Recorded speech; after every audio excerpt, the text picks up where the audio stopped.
and thank you all for coming to what has become an annual tradition here at DEFCON, which is the Ask the EFF panel. We are a selection of EFF employees from all aspects of our organization, and we're here to answer your questions. So first of all, I guess I should say a little bit about the EFF, and let me just quickly find out how many of you are EFF members. All right, well, thank you. Thank you, each and one of you. We rely on our membership to do what we do, and we really appreciate it. For those who are not or who might not be familiar with the EFF, we are a nonprofit organization that is dedicated to defending your civil liberties online.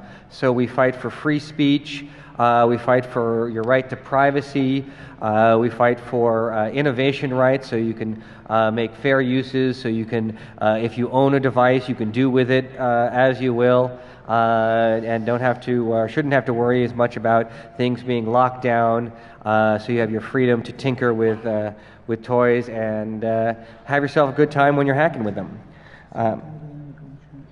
So briefly, before we get to this, what we're going to do is we're going to have each of the people here give a little introduction to themselves. My name is Kurt Opsahl. I'm a senior staff attorney at EFF. I've been there about 8 years. I've been coming to DEFCON for most of that time. I specialize in civil liberties and focus a lot on free speech issues, whether that comes up in the form of your rights of freedom of expression or of privacy when you're trying to make anonymous speech and keep your anonymity online, or it comes up in the context of, say, copyright, where somebody is trying to stop you from speaking by putting forth a bogus copyright claim. And then a couple other things before we head down the panel here. First, a brief announcement about EFF's e-voting process. So we have a AccuVote TSX e-voting machine here, and we were going to have Professor Alex Halderman come by, who did some of the seminal work in hacking e-voting machines and work with that to produce a hackable election. Unfortunately, he was not able to make it today. There's been some complications.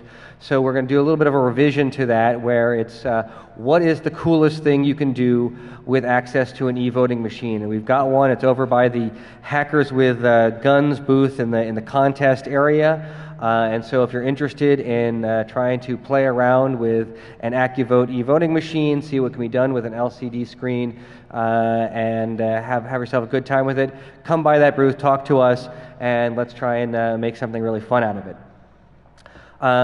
Brief word about the format here. So this is going to be a Q&A session after we give brief introductions. Just line up in front of the microphone as soon as we're done introducing ourselves. We'll get to each person in order. Please keep it to one question apiece, and then just go back to the line if you have another question. When you are asking your question, please don't tell us about your particular legal situation. Confidentiality is something we consider to be very important, trying to keep communications privileged, and this is not a confidential or privileged forum. So this is not the place to talk about something you're wondering if it was legal or not. If you do have a specific question and will need our help with it, Rebecca Regan, who is, she is our intake coordinator, sort of like a traffic cop to make sure that things go to the right place. She is the right person to talk to and she will help you, put you in touch with the right people. And she'll say a little bit more about that in a second. When we give our answers, please understand that we are not giving you legal advice. This is again not the forum for doing that, but we'll give some legal information and just talk about more generalities, information about the law, as opposed to things which are specific to your situation. And one other last note, sometimes we may not be able to comment on something. For example, if it was something that we are involved in working on, or we have a duty of confidentiality. So from time to time, something may come up. If you have a question about a specific legal situation where we're just not in a position to comment, and we will say so. We apologize if that, hopefully that won't come up too much, but just to prepare you for it. So without further ado, let me pass it down to Marcia. So we're all just going to very briefly introduce ourselves and give you a sense of the things that we tend to work on so that you know what types of issues might be up for discussion. So I'm Marcia Hoffman. I am a senior staff attorney at EFF. I am part of EFF's Coders' Rights Project, which is a project we introduced here at DEFCON a few years ago that works to help researchers and developers navigate the sometimes confusing legal waters that apply to their work. I also work on privacy, freedom of expression issues, computer crime, and security. Traditionally, I've also done quite a bit of Freedom of Information Act work, and so if you have open government questions, I'm happy to take those too. Hey everybody, my name is Hani Fakhouri. I am a staff attorney with EFF. I'm the newest staff attorney. This is my first time at DEFCON. I'm very happy to be here. I also work with Marcia in the Coders' Rights Project, and my focus is on criminal law. Before coming to EFF, I was a federal public defender for 3.5 years and have quite a bit of criminal litigation experience, and I hope to use that to help all you fine people in this room. Thanks. Hi everyone, I'm Kevin Bankston. I'm a senior staff attorney at EFF, celebrating my 8th year at EFF and my 7th year at DEFCON.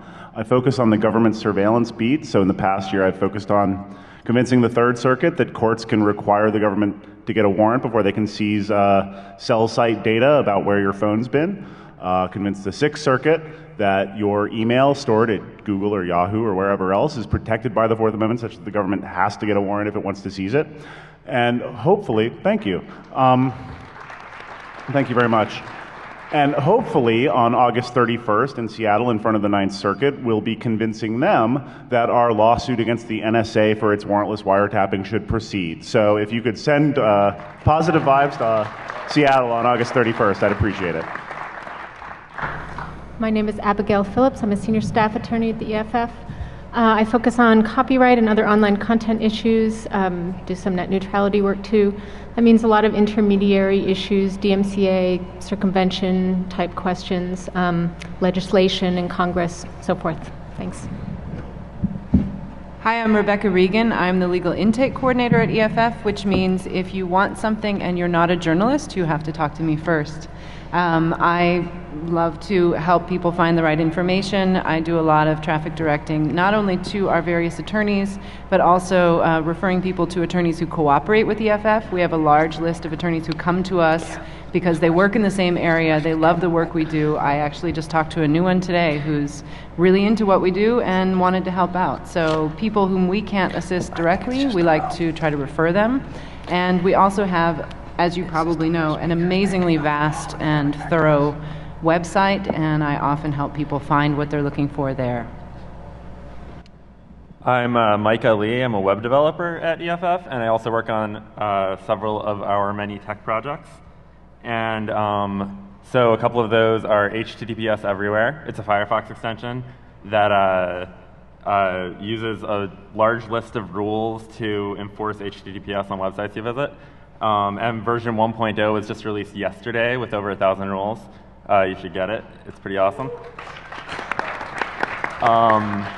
There's also the SSL Observatory, which is a project that we did by scanning every IPv4 address on the internet for the HTTPS port and gathered a ton of information about it. And it's a giant database that people could do research with. And soon, HTTPS Everywhere will include a decentralized observatory component so that if you opt in, you can choose to send certificates that you see to us. And let's see, there's the open wireless movement, where we are trying to convince people to keep wireless networks open, and we're trying to help the community come up with guidelines for new standards that let you have wireless networks that are encrypted and open at the same time, and other such things like that. And soon we will be releasing a piece of software called CryptoLog, which is a filter that you can use with Apache or other software that basically lets you log IP addresses in an encrypted fashion that you can't decrypt, so that you could tell the difference between unique views and page views. Yes, and we have other projects as well. Hi, my name is Eva Galperin. I'm an activist with the Electronic Frontier Foundation. I focus primarily in intellectual property, privacy, and freedom of expression. I am also, I think, the only person here who does international work. So if you have questions about digital civil liberties issues that are focused outside of the United States, you can aim them at me. Okay, thank you very much. So that's our panel, and now let's turn it over to you with the questions. So please line up here in front of the microphone if you have a question, and we would love to hear from you. And let's start right now. Bill from Los Angeles. There's a bill working its way through Congress now. It's nicknamed the Internet Kill Switch. Or could you just fill us in on the progress of that bill? Sure. There are a number of different cybersecurity initiatives being pushed in Congress right now. In fact, so many that there's kind of a traffic mess. The administration put out a proposal. There are several bills. There was a Lieberman-Collins bill in the Senate that did have a component that would have given the president an emergency authority to, pardon me, trying to remember the exact language, but it would have given the president emergency authority to basically cut off systems from the internet when there was a threat posed to critical infrastructure in response to a lot of public blowback and pressure, and the frightening example of what Mr. Mubarak did in Egypt. Lieberman and Collins did remove that language from their bill and actually put in an explicit thing that said nothing in this bill shall be construed to allow the president to shut down the internet, which was kind of funny. The White House's proposal itself does not include any new emergency authority for the president, which I think was the right political choice for them. But right now, the cybersecurity situation on the Hill is very confused, and I'd be surprised if anything passed this year, even though a lot of people would like to see something passed this year. Hey guys, thanks for being here. I've heard it claimed that having being responsible for an open wireless makes you or gives you plausible deniability as to the usage if you have no logs. What's the reality of this? So if you have an open wireless, so this is something that I've heard a fair amount of, and say is the notion that, you know, if I have an open wireless, well then it's not provable whether it was me or not who did a particular thing. And the reality of the situation is oftentimes there are a lot of other factors other than the open wireless, such as things that are on your computer itself, or other indicia that will be used in combination with it. On the whole, it is actually a fairly rare circumstance in which somebody has been able to get out of an accusation because they said that their neighbor did it, or, you know, somebody got onto my Wi-Fi and it wasn't me. And more often than not, under those circumstances, further investigation, forensics on their computer and other indicia have shown that it really wasn't the neighbor. There have been a couple of scary instances. I mean, there was one that happened in the last couple of months where it really was a neighbor who got onto somebody's Wi-Fi and did some evil things. And in that case, you know, the investigation looking at the situation showed that it was unlikely that it was that person's computer. Further investigation led it to the neighbor. So there's a lot of things that are going to go into an investigation. And if you're going to be relying upon the notion that I have an open Wi-Fi, so it wasn't me, you know, make sure that that's true, and because they'll be looking at things other than just the question of whether or not you have an open Wi-Fi. It's a quick follow-up. So you guys overall would say that having an open Wi-Fi is not a danger to being falsely accused of something? I didn't hear you say that. Well, so having an open Wi-Fi, there are a lot of things that could happen. How frequent they are is a question that you have to consider.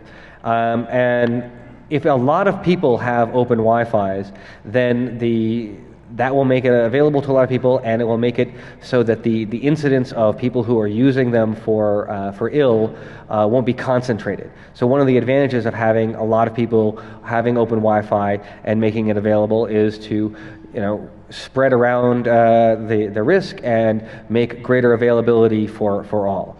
There's some things that you might do if you want to have make free Wi-Fi available to the people as a good Samaritan, but still have your own system. You could also have a open Wi-Fi, and plus you have your own system, which is separate from that. And so you're helping the world out by allowing for connectivity, and then you have your own traffic go through a separate system. Thanks a lot. Hi. My question actually has a slight connection to that. If someone has a criminal background, let's say hacking or fraud or something along those lines, they've completed their sentencing, but they want to get involved in the community, are there specific things they should avoid, such as maybe running a Tor exit node or having open Wi-Fi? Because if somebody were to do something illegal over that, they may be instantly suspected as the person committing that crime. Should they avoid things like that and get involved in other ways? So if you have a prior criminal conviction for some sort of hacking activity, I think common sense would say be very careful what you do in the future. Because as you said, the way, a person's background does matter to the government when they're trying to determine who is and who is not responsible for a crime. So if they have, between two people who are doing the same exact action, if one person's got a prior record for the same exact thing and one person doesn't, obviously they're going to focus their attention onto that person. I wouldn't say that means you should never do anything and you should, live in a bunker and never, touch a computer. I just think that you need to be very, very careful with what you do and take whatever necessary precautions that exist to avoid getting yourself, to be the subject of scrutiny.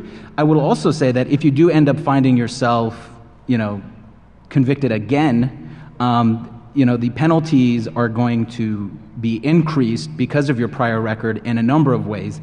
It could be, the maximum penalties can be increased under the statute, and then under the kind of complicated sentencing scheme that is kind of parallel to the maximum penalties, your criminal record is taken into account. So you will find yourself in more trouble, and so the penalties do increase. So I mean, to the extent of you're thinking about opening, doing an open Wi-Fi or running a Tor exit node, your background should be something you should absolutely keep in mind before you do something that could be potentially risky.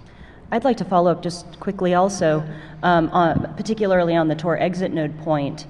There are a number of things that you can do if you run a Tor exit node to decrease the amount of risk that you face, from being mistakenly identified as the source of traffic that comes from that node. And the Tor project actually has a really excellent blog post on its website that talks about some of the things that you can do to be a little more careful. And if you take a look at our legal FAQ, we link to that post, but we have some thoughts about it too. So there are certainly things that you can do to do something like support the Tor network by running an exit node or something, or another type of relay.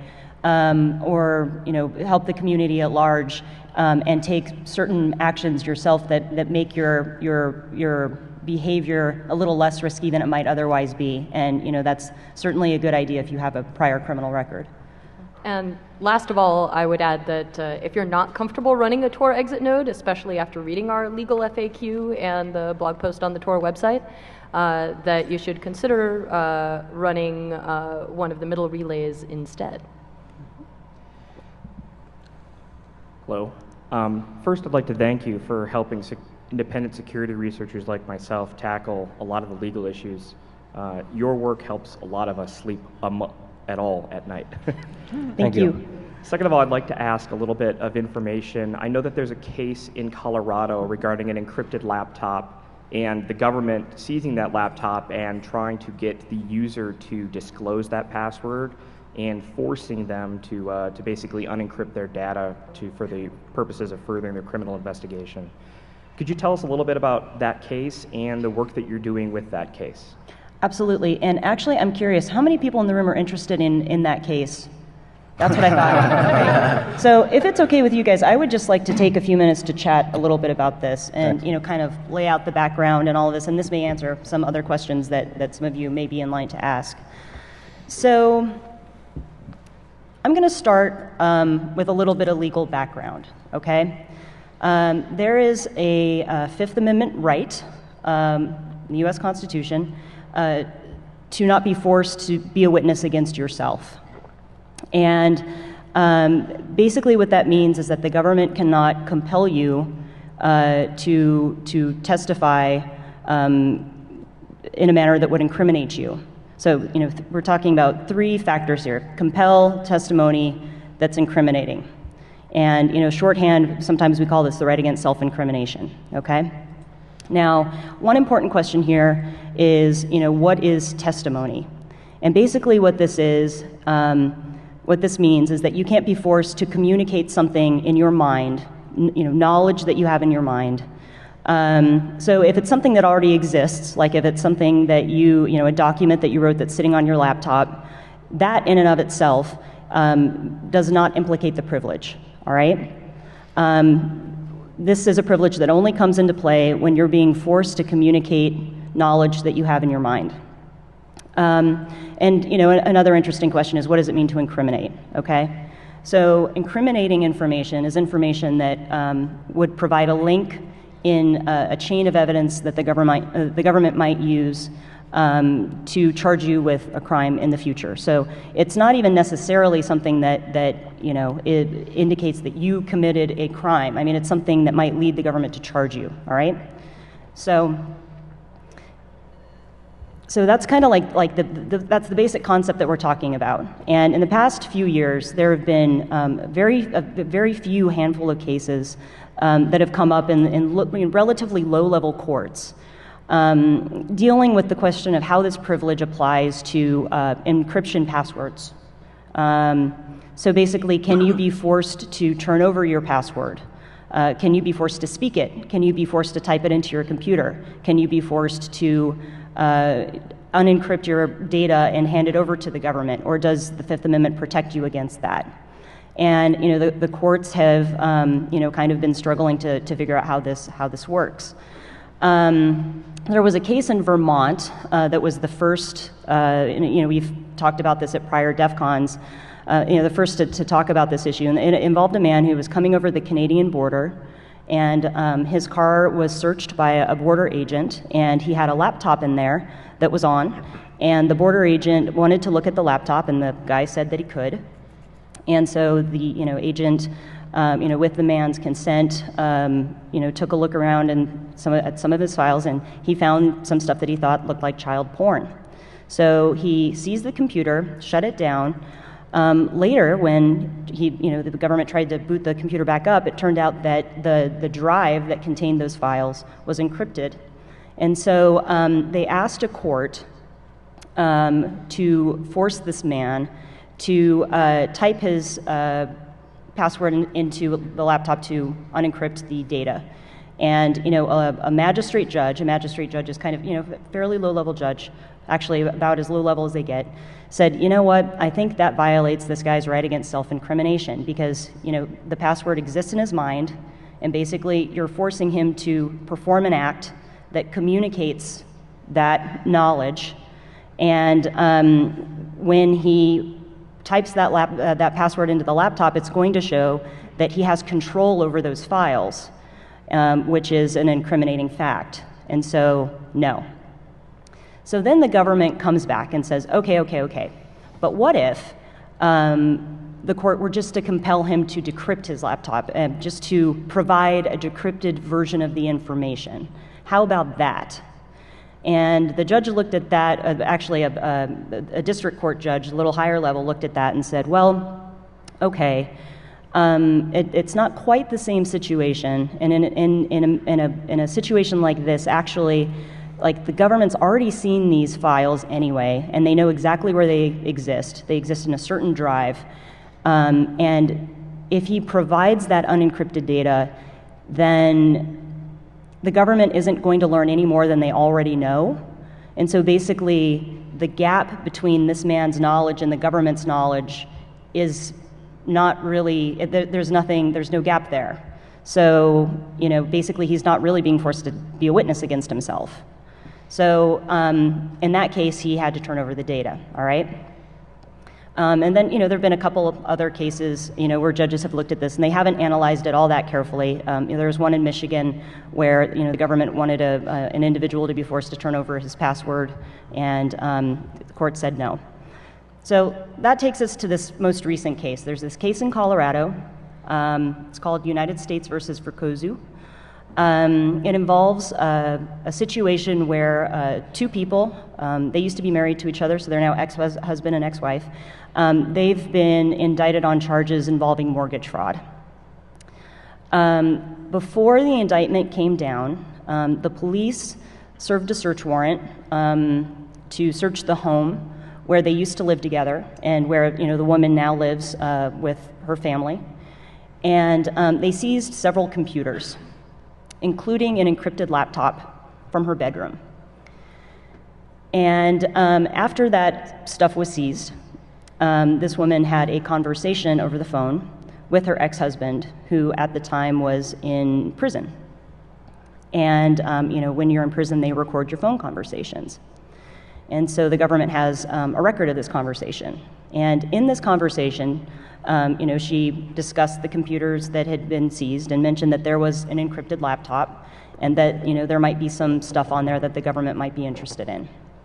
So the government went to the judge and said, we would like you to order her to enter her password into the laptop or provide an unencrypted version of the data.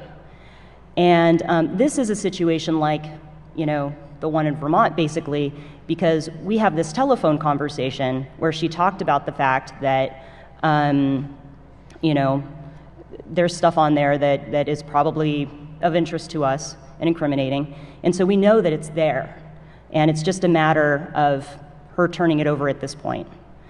And, when we saw this case, we thought, wow, that's potentially a really interesting case. And, it looks better than that Vermont one. So we've gotten involved as an amicus. And what that means is that we don't represent her directly. We don't represent any party, really. We represent EFF, and we're basically saying, hey, we think that there are certain issues that the judge should be careful of here because they're going to have big implications for a lot of people. And so this was our take on it. We said, we think that providing the password, either typing it in or providing an unencrypted version of the data, is protected by the Fifth Amendment because it is an act with testimonial aspects.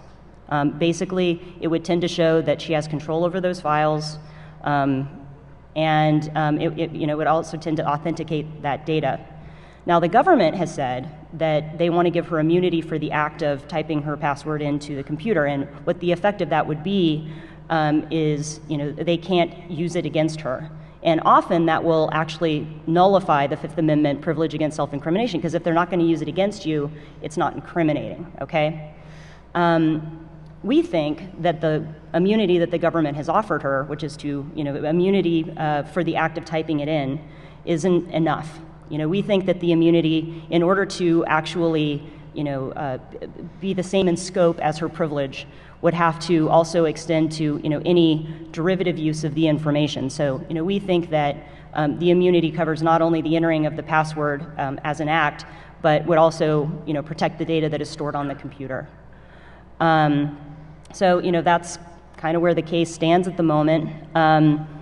There was a hearing on the issue a couple of weeks ago, and a few days later, the judge said that he is pretty skeptical of the government's argument. And in fact, his big skepticism at this point is that the government has really shown that the computer that they expect her to unencrypt is the computer that was discussed in that conversation.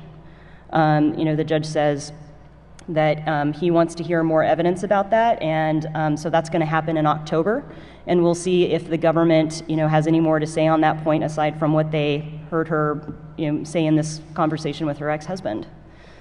So yeah, so that's the deal, and if you all have follow-up questions, feel free to bring them up, and we'll talk about it more. Thank you. Next question. Also, thank you for the work that you do. It's very much appreciated. Thank you. A couple of years ago, there was a lot of focus on frivolous software patents and the abuse of those patents to suppress open source software and things like that. And I believe you guys were involved a little bit in that, trying to open it up a little bit.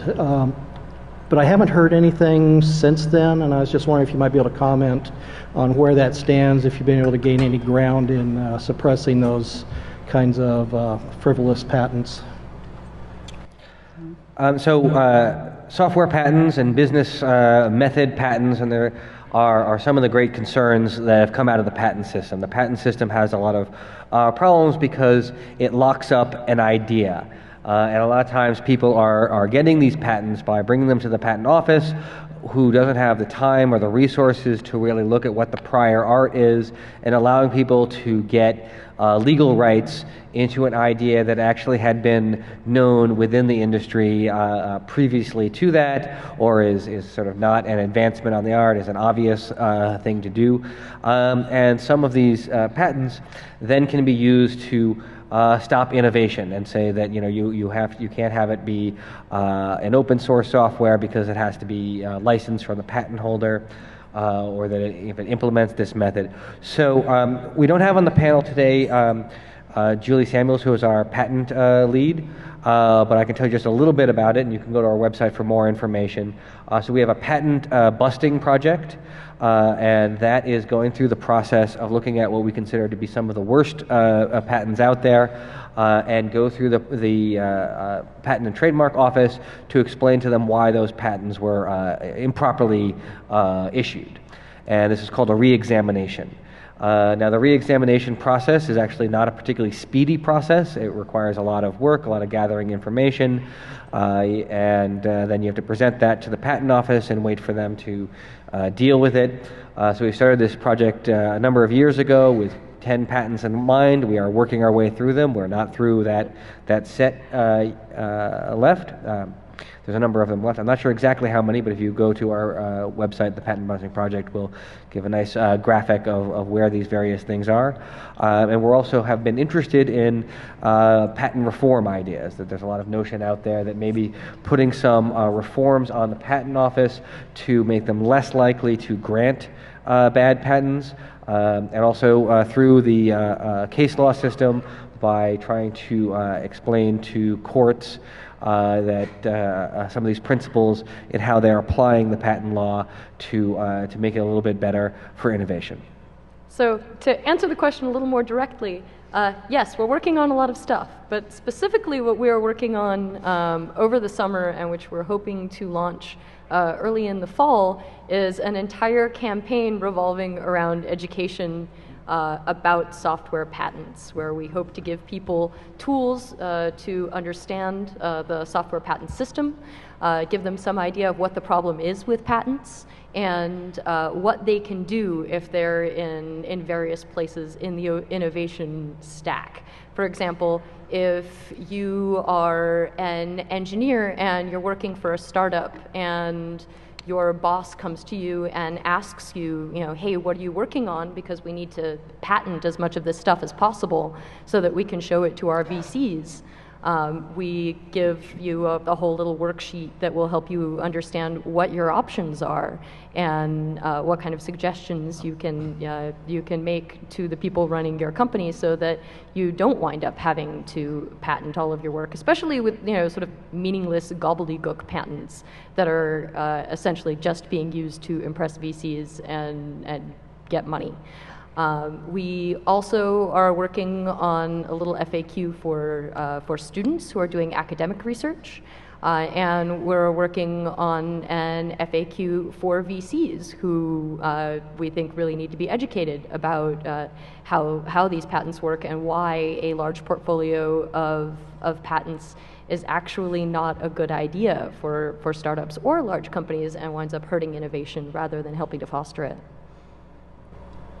Just wanted to say thank you for your work. I had an account on the Illuminati bulletin board back in the day when it was seized, so I've been following you guys for a long time. My question is on copyright law. If you tilt the mic up, it might catch you a little bit more. My question is on copyright law. I remember back when the last set of copyright extensions went through, some of my friends were referring to them as the Steamboat Willie copyright extensions because every time Steamboat Willie was about to go out of copyright, the law got extended. It's not quite yet, but we're coming up on that date. Do you have a sense, is there a set of lobbying coming up to try and extend copyright law some more, or are we going to finally see some things slip into the public domain? You know, I'm not aware of anything at the moment. I mean, I expect that we'll see it when the time comes, like you said. One thing we have seen is a study by Congress that's looking at sound recordings specifically, and copyright for sound recordings, which aren't pre-1972 aren't covered by federal copyright law. And that actually means that those don't fall into the public domain as a group until 2067, which is really long time from now. And one of the proposals on the table, and again, this is being studied and lots of folks have had input, including EFF, one of the proposals would be to bring it out of state copyright law and under federal copyright law, which would actually mean that those works would go into the public domain sooner, which would be interesting. So that's potentially a positive result on the horizon. But as far as the general copyright term extensions, sorry, yeah, not aware of anything going on at the moment. Hi, again, thank you for your work. It's much appreciated. My question is about the police seizing your cell phone when you videotape something that happened. In particular, there was a shooting on Miami Beach a couple of weeks ago where a bystander videotaped the cops shooting some people in a car, and then they seized his phone, searched it, gave him a receipt or whatever of seizing it. And my question is, if you're a bystander, can the police seize your phone as evidence? And also on the same lines, I hope it's not too much, but with the TSA starting to do searches at train stations, Amtrak, and Metro, can you walk away if the TSA wants to search you? Or is there any remedy for any, what I would consider a random search at that moment? Because I think it's kind of the same thing. Well, I can speak to the videotaping of the arrest, and I'm not familiar with the incident you mentioned in Florida, but generally speaking, there have been attempts by the police to kind of forcefully seize cell phones that have been used to capture like arrests made on the streets, and technically speaking, that's improper. There's really no prohibition necessarily on videotaping. There are a separate set of laws and rules regarding the recording of audio transmissions, which fall under the Wiretap Act, and Kevin's the expert on that, and I can defer to him on that issue. But with respect to videotaping, there isn't necessarily any, at least there's no federal crime that I'm aware of, and every state obviously has its own set of rules, but there aren't, as far as I know of, and again, I could be wrong, but as far as I know, there aren't any laws that specifically prohibit the videotaping of what's essentially a public encounter. Now, can the police seize that cell phone as evidence? With a search warrant, absolutely. Without a search warrant, it's a little bit of a trickier question. Typically, the police, obviously under the Fourth Amendment, they need a warrant in order to seize and search any sort of item, including electronic devices, including your cell phone. There are always exceptions to that. If you consent to the search, they could search it. If they have probable cause to believe that there's evidence of a crime that is under an imminent threat of destruction, that may be an instance where they may be able to, take that phone and seize it. Now, if they take it under that pretext, they can't then decide, well, now that we found the video of the shooting, let's also go rifle through all of his text messages and see what else he's got on there. And you would have a remedy for that under, if you ultimately get, charged with a crime, it would be through a suppression motion where you try to get the evidence thrown out. If you're not charged with a crime, you could have a remedy through a 1983 suit. That's basically like a lawsuit where you claim that the government has somehow violated your civil rights, so that would be your right to be free from an unreasonable search and seizure. Now, the practical reality is oftentimes the police just take what they want to take, and then, in those instances, in the heat of the moment, I think police tend to make kind of snap decisions like that. And so, you would still have those same remedies I discussed in terms of like a 1983 suit. With respect to your question about TSA and walking away from a search, you know, again, like, if you walk away, you're not going to get searched, but you're not going to board your train either, in all likelihood. Do you have a remedy? Again, you could potentially bring a civil rights suit if you feel like the search was intrusive, but I think, unfortunately, they would probably have a hard time making that argument because the courts have generally recognized that the government has a very strong, compelling interest in requiring passengers on mass transit, trains and airplanes and whatnot to be searched in order to protect the safety of everybody else.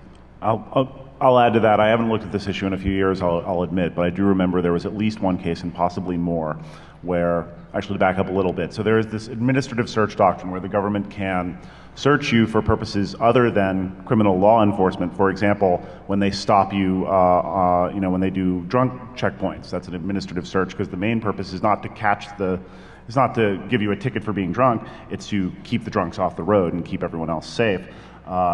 This has turned into a very broad exception for searches. It's also used to justify searches at, for example, the airport, because the purpose is not to catch criminals, it is to stop bombs and other weapons from getting on the planes. And the case that I recall did involve someone who had entered the security area and then decided, oh no, wait, I don't actually want to go through this search, and was like, no, that's okay, I'm not going to get on the plane. And they insisted on searching him anyway. And the court did uphold that search. Once you had entered the area where the searches are occurring, you've essentially consented. They sort of mixed up the doctrines of administrative search and consent to search, but either way, they did uphold that search. In many ways, as Hanny says, sometimes the authority figure will make a snap decision, and ultimately, unless you want to physically resist, which is not a good idea, it's not really going to matter what the law is. What the law is going to matter if and when you sue them or they prosecute you afterwards. So.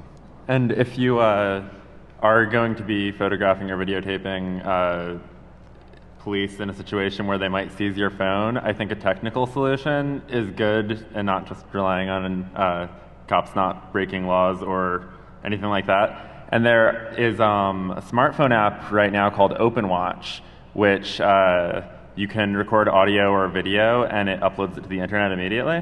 And I think that there's other apps and CopWatch type apps getting developed for smartphones.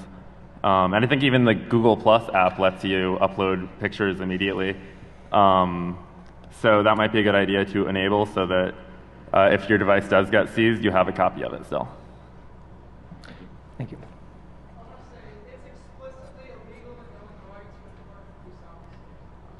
Right. Let me add one thing real fast, and I'm sorry to interrupt, but like I said, there is no federal law that covers the crime of videotaping an officer. Now, that doesn't mean that state laws will always have their own contours, but there can be other instances where state law can be, a different state law impeding an investigation or obstruction or, any of those things can be used and try to stretch to fit into those facts. A useful resource, the Reporters Committee for Freedom of the Press, rcfp.org.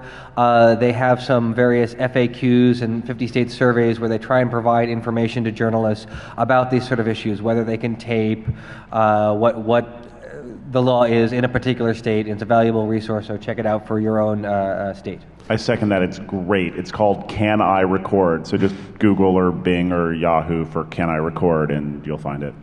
Actually, that was a good segue for my question. Excellent. Is your foundation doing anything to defend a journalist named Julian Assange? And do you have any general observations about WikiLeaks? Do we want to start with Twitter, or do we want to? Our most direct involvement. Yeah, go ahead, start with Twitter. Our most direct involvement in the controversy over WikiLeaks is the government issued a court order to Twitter to obtain logs regarding a number of people related to WikiLeaks, including Mr. Assange. And we represent one of those people and are working with the lawyers who represent several of the other targets of that order in resisting that order. Twitter did a mitzvah, did a wonderful thing in pushing the government to consent to the unsealing of that order such that we could come in and challenge it. And that case is ongoing. In terms of general observations, I think one of our main general observations, which we've posted on our blog, is that ultimately WikiLeaks is a publisher. The First Amendment protects publishers. Whether or not you agree with WikiLeaks tactics or politics is beside the point, legally speaking. The First Amendment protects the publication of true information. And the Supreme Court in the Pentagon Papers case made clear that in terms of the government wanting to exert a prior restraint on that publication, the fate of the nation would have to turn on it, basically. They have yet to explicate a particular standard yet. The Pentagon Papers decision was somewhat fractured, but it was clear that the government would have to meet a very, very, very high standard if it wanted to try to legally compel the stoppage of publication of the WikiLeaks material. And any other thoughts or comments? I just want to note that this is a subject that we've been watching very, very carefully. And, speaking from the perspective of the legal team, we're often looking for legal disputes to arise and figure out the best way to get involved in them. And, at this point, this is an ongoing criminal investigation. And, we will be very interested to see if any legal case actually ever comes of it. But, at this point, we've been as involved in the criminal investigation as we've had an opportunity to be. So it's something that we're continuing to keep an eye on, and, we expect to watch very closely for developments. I was excited to hear that you're working on standards relating to having Wi-Fi networks that are both open and encrypted, because that's such a ridiculous hole in technology right now. Can you talk a little bit more about those efforts, and most importantly, what's the current prediction for how soon we might see that, like wide scale and consumer equipment? So at the moment so what we're trying to do is convince other people to work on these standards and maybe work on them ourselves if possible. But but some things that we want to come out of it is have open networks that you don't need a password to connect to, but that has encrypted communications. And we want to make it so that you can segment your network so that people from the public can connect to your network but not actually have access to, not be able to create routes to your hosts, so that you don't have to worry about people hacking you because you're providing open networks. And bandwidth prioritization, so that if people are using a ton of bandwidth, that your bandwidth gets priority, and all these things. And so we want to come up with new standards and hopefully sometime get them built into routers and network cards. No predictions right now? Not yet. We haven't done all that much so far, but yeah. Cool. I just want to say props, EFF and my girl Jennifer, back in the day. My question is based on sort of some recent current events where a Middle Eastern country took a database of people of interest and ran this against a social networking site. Based on this information, they identified potential sympathizers of a controversial flotilla. I was wondering if there was any protection under U.S. law that may allow or prevent activity like this, and I'd cite examples such as World Trade meetings and things like that, where people are being denied entrance based on their associations rather than proven information. Well, one of the things that actually was kind of an interesting talk that occurred earlier this week was a study showing about facial recognition and using that by comparing it with social networking. And people were able to use facial recognition and look at the database of faces that were up on Facebook and other sites to find out a lot about people. And this is one of the things that happens when a lot of information is made public. We're going to keep this sort of general legal information as opposed to sort of specifically about a particular flotilla or not. But the issue that arises here is in the United States law, which is a lot of where we're focused, you have some privacy rights, and they're about public disclosure of private facts. But it's not a very good argument that a picture of yourself that you post on a social network is a particularly private fact. The private facts that is generally considered, sort of the intimate details of your relationships with your significant other, whether or not you're gay, these sort of private facts that somebody might know about you, and if then they publicize that could be the public disclosure of private facts. When it is something that is available to the public very widely, you're not going to get a lot of traction on saying that is a private piece of information that can't be used.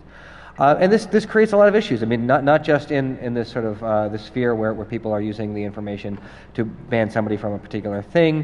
It can also be used by government. One of the things that is the test for whether your Fourth Amendment rights and how they interplay is the reasonable expectation of privacy. And as more things become public, then there's sort of a different set of arguments about the reasonable expectation of privacy.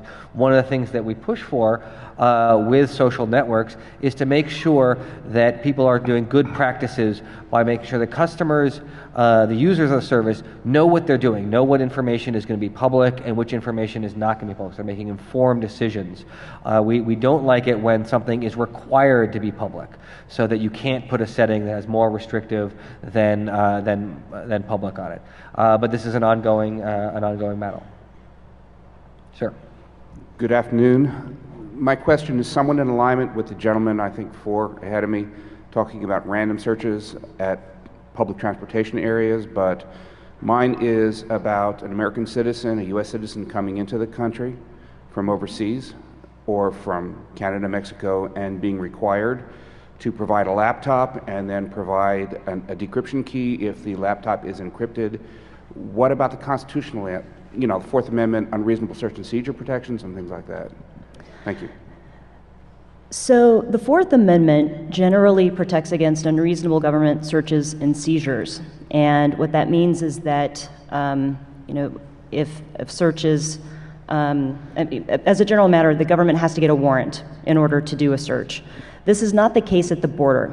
At the border, the courts have decided that a search is reasonable because it's at the border. And so no warrant is needed. And in fact, for the most part, they can search your stuff and most of your person without even a modicum of suspicion. They need reasonable suspicion when it's an unusually intrusive search. And when I mean unusually intrusive, I mean like the interior of your body. Now, there have been several court cases that have examined how this applies to laptops, and there are lawyers who've made very valiant attempts to argue that a laptop is not like a suitcase, it's not like a briefcase, it contains a whole lot more information, and it is a very intimate portrait of a person's life, and it is a very intrusive search. And unfortunately, the courts have not agreed. And the state of the law, as sad as it is that the government doesn't need any suspicion of wrongdoing whatsoever to search your laptop at the border. And in fact, they could just do it randomly. In fact, if they wanted to, they could probably search everyone's. If they had the capability, they might. And so, I think at this point in time, the best solutions are probably technical ones and not legal ones. Or legal remedies, that is. And in fact, one of my colleagues, Seth Schoen, one of our senior staff technologists, and I, we're working on a white paper that we're going to introduce in the next few weeks that is a comprehensive examination of the technical solutions that are available for people who want to protect their data at the border. He's going to be discussing that at CCC in Berlin later this month, and if any of you are going to be there, you should go check it out. And for those of you who won't be there, keep an eye out for our white paper, which we plan to post on our website soon. But technology solutions aside, what I'm hearing is that an American citizen has no rights at the border. Unfortunately, you have very few rights at the border, even American citizens. So we are out of time. Thank you for all the great questions. We're now going to move on to the Q&A room. Also, just one last plug of those of you who might be interested in playing around with an e-voting machine. We have one set up over at the Hackers with Guns booth in the contest area, so check that out. We will see you soon in the Q&A and see you around the conference. So the Q&A.